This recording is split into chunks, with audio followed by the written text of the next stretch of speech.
And naturally, I'm a Tottenham man, obviously. I can reflect back to being a player with and manager of some of the finest players that have ever been in the game. The place is fantastic, the tradition of this club. To be the manager of 3 cup-winning teams here, I'm so lucky, it's untrue. Hotspur America Podcast, airing every week during the English Premier League season. What a glory, glory night at White Hart Lane. This great and historic football club. Down the Tottenham High Road. Hotspur America, the original US-based podcast dedicated solely to Tottenham Hotspur Football Club. Gascoigne going to have a crack. He is, you know. Oh, I say! Schoolboy's own stuff. I hate Arsenal, just hate them. Oh, what a goal! Unbelievable! Wow, this is incredible. We're the Yids in America. This is on the tap in. What a fantastic run. He scored! And it's turned home. Eric Dier. This is your Hotspur America. How drunk are you, Tim? Jesus. I'm sipping on Community Beer Company Mosaic IPA, so I am not drunk, but I'm hoping to get there. No. Is Sammy in here? How drunk is Tim? Jesus. How drunk are you? I'm not. Oh, and your fucking dogs. You can't talk. You're late. You should have heard the music. You should have heard the music I was playing. I've been here the whole time. I just, I think it was because it rang on my phone. You couldn't get out your armchair? No. Could get off the couch. No. Can you hear this music? No, I just. No, and probably thankfully for that. You're not able to hear it right now? No. Meanwhile, back in football land, by the way, Tim is phased. He's half phased. Oh, dear God. His inhibitions are loose. Hey, at least I showed up at the pub. Are you, Yes, you did. We can bring the pub up in a heartbeat. Let's talk about Let's it now. go. Yeah. 5 minutes from the pub. We're all an hour from the pub. I'm still butthurt from last week. What Fuck a him. letdown. Well, what did I do to piss you off? Not you. I Well, love you you. should've And me. showed up. And you too. I could have used that. Oh. Oh, so you're just talking about me? Yeah, I'm a ball of hate for you. He's gonna go full jihad. Hang on, let me bring in Jihadi John. Hey, on a serious note, fellas, if we kick off, I'm sure you've all seen the news of what happened in San Antonio. So Yeah. we should I have not. 26 people killed. Oh, I didn't see First that. Church. mass shoot. Church. Fucking mental. This country's gone to shit. Let's just talk about football.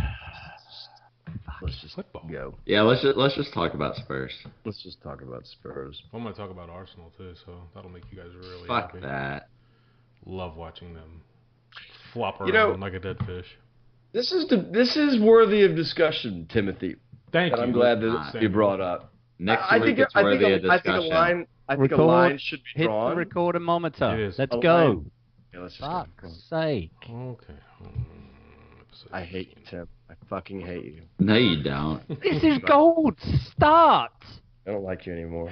Season You 4, spurned episode me last 15 of the Hotspur America You Podcast. spurned me! As always, brought to you by the Community Beer Company, the perfect pub pint to share with your mates. Oi, oi. All of mine are here. They're arguing in the background. Sam, Tim, Simon, they're all here. Everybody say hi. Yeah, hi. I hate you, Tim. Say hi. I love you, Tim, but I hate you. Full jihad. You're just mad because you've ditched been me last sitting at home in your armchair with your litter, and I've been at the bar. That our relationship is not in an advanced enough state that I can state factual comments about Eriksen's inability to make passes without you leaving me at a game. You talk about old news. We just smashed Real Madrid. I'm in a good mood. Quit trying to pull me down. No, I like the pull down. And his Cowgirls won. And he didn't glass a Kansas City Chiefs fan. I almost did. Almost did. Where were you watching it? I was at the Pluckers in Fort Worth. Oh, okay. One of those fine American establishments. What is your favorite Pluckers wing, Tim? So I like to actually go a little rogue, and I double toss it in the buffalo medium and spicy ranch, extra wet, of course. Sam was double tossing it on the So we can't bring up Arsenal, but it's okay to bring up wings. Well, I'm bringing up Arsenal. Well, wings are amazing. You can always Clunkers bring make up some good wings. wings. I think they make the best wings in the city. But we digress. We are about Tottenham Spurs. Tottenham. The Tottenham Spurs. Have you been on the sauce, Sam? What a clusterfuck this intro has been. No, this is lovely. A bit like our match today. A bit of a cluster that was. Where are we doing? Where are we starting? Let's start with Real Madrid because that would be the rundown that was sent to you. Yeah, I'm looking now. Gmail, I'm looking now. So let's start with midweek because I know that Timmy is hot and heavy to talk about this match. 3-1 win at Wembley over Real Madrid in Champions League group play. And if you're a Spurs fan, unless you've been living under a rock, you know all about this match, everything that happened, and I'm pretty sure that everyone on the planet has watched it. Dele marks the first time an offensive goal is scored against them. We beat them. We advance in the group stages, and oh, by the way, we lead the group. That includes also Borussia Dortmund and Apoel. As a side note, Tim, I'll start with you. This match, in the end, a lot of people said the match was defined by the fact that Pochettino out-strategized Zidane. You believe that? I don't know. I don't think it's much to do with strategy. I think it's more the performance on the pitch. I mean, the players wanted it more. You could see throughout the entirety of the match that we just really cared about it way more than they did. Maybe people are going to say they're in a slump. Maybe they're not. Who gives a shit? I mean, we bossed the pitch. We controlled the match. You could put out – I don't really think it's down to tactics. I think it's down more so to team play, and whether that's, deploying the tactics better, who knows? But I think as a whole, we just played better than them. I mean, it's clear throughout the entirety of the game that we were the better squad. Right. And Sam, when you look at what happened during the match, to Tim's point, we outplayed them. And it wasn't – we had those couple of 5 and 10 minute areas, maybe 2 or 3 of them, where Real Madrid put a lot of pressure on. They ended up getting a goal from one of those. Ramos had the shot in that mixer that hit Ronaldo in the leg, and it was that kind of action that kind of led us to believe, this might actually be our night. But for the most part, for 70 plus minutes of that match, we played them off the park, did we not? Yeah, I thought we were the better team. I think Zidane said as much. I can't imagine anybody ever having few people get a result against a team like Madrid, and I'd have to think that the ones that did had a little bit of luck along the way. So, having fortuitous bounces and shots that, go off of Ramos's legs. I think you have to have those things. But yeah, it was a fantastic, Pochettino ethos inspired performance. It's the culmination of, almost 3 years of what he's all about, all wrapped up into one glorious European night. Hey, were any of you guys concerned with the lineup at all when you saw it? I wasn't. For Real Madrid, I was not. I'll tell you, I was a little bit. Why? When I saw that it was Trippier instead of Aurier going up against Marcelo, I was concerned about that before the match, and I will eat an entire humble pie right now because Trips, I even texted you guys that that's what I was concerned about.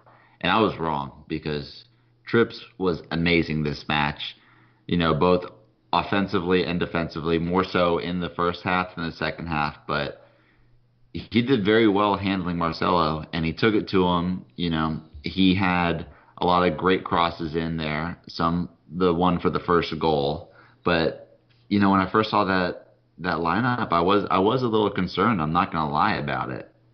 I kind of owe, I don't know that nor does he care, but I'm a bit embarrassed by a tweet that I made, a few months ago, I think when the draw was announced, and I was like, oh my God, the sight of Kieran Trippier going up against the likes of Marcelo and Ronaldo.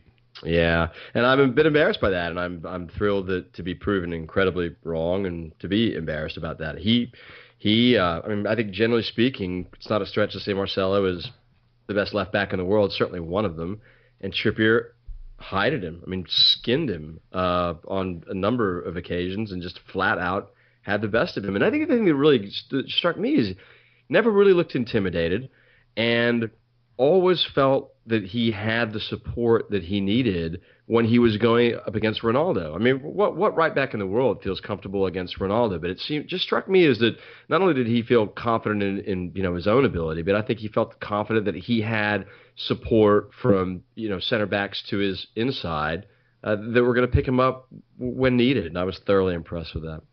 Well, that's exactly the thing, is that on that side of the pitch, which is why I was so worried, is the three players he's going to be going up against throughout the game, the majority of the time, is going to be Ronaldo, Isco, and Marcelo. And, you put anybody up against those three, and you think they might struggle a little bit. But like you said, I mean, there wasn't any lack of confidence at all throughout the match. He was very steadfast and solid throughout the entirety of it, going up against the likes of those three. Which, so it's so funny that you just mentioned that. I'm glad you brought that up. So my smarmy Arsenal supporting brother lives in Golders Green. We chatted yesterday, and he was trying to give me, comments that frankly were kind of backhanded about, us beating Madrid. And wow, couldn't have been a better time to face Madrid. And I'm thinking to myself, when is there ever a good time to face Madrid? I mean, think about what you just said. You've got the likes of Marcelo, Ronaldo, and Isco, right, on just one side of the pitch. So all this nonsense about, you got them at the best time and they're not playing. I'm like, they still have some of the best players in the world. Five to eight players in that lineup that would waltz into the best 11 that you could put together. I get what people are saying about how, they're coming off of a very bad loss. Their form's dipping. If you look at it in a vacuum, you might be able to say that. But we just played them, less than 2 weeks ago. And we did the same thing. The only goal they were able to score against us was off of a penalty kick. So it's not like this was a one-off. This is 2 games in a row. We played quality both games. So I don't think you can look at it from that very limited, point of view. I think you have to look at both games in the entirety. And I mean, Chairs Kenny, I mean, what are your thoughts on that? I mean, it's not just this single game. It's 2 games we've played against Madrid, and we've been quality. Right. And we talked last week about their win against, the loss against Girona. And this week they bounced back with a 3-0 win over Las Palmas. So, granted they're at home, and they're very good at home. But you're right, we got the draw there.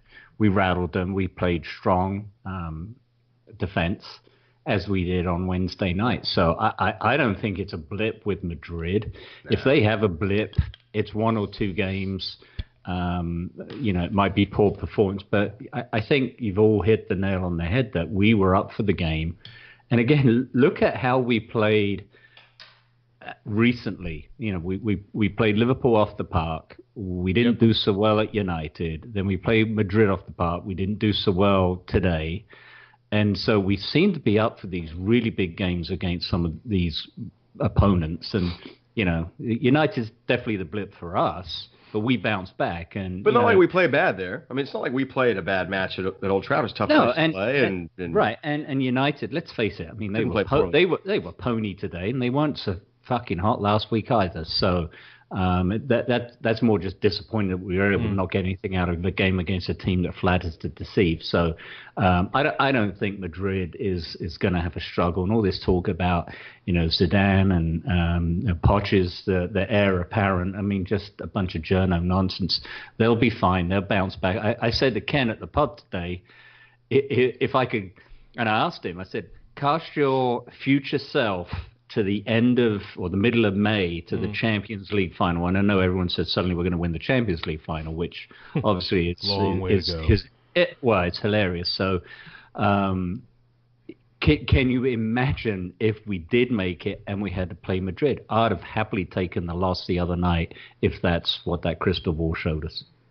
Hey Simon, you're talking about the potential of winning. I'm not going to lie. The night after the win, I had a dream, and it ended up with Harry lifting a trophy with some big ears. There were 2 trophies with big ears, right? One we call Prince Charles, and the other one is Prince Charles's elder. Well, no, it was just Gareth Bale's severed head. So Sam, August 24th. Trippier versus Ronaldo. Scenes. ...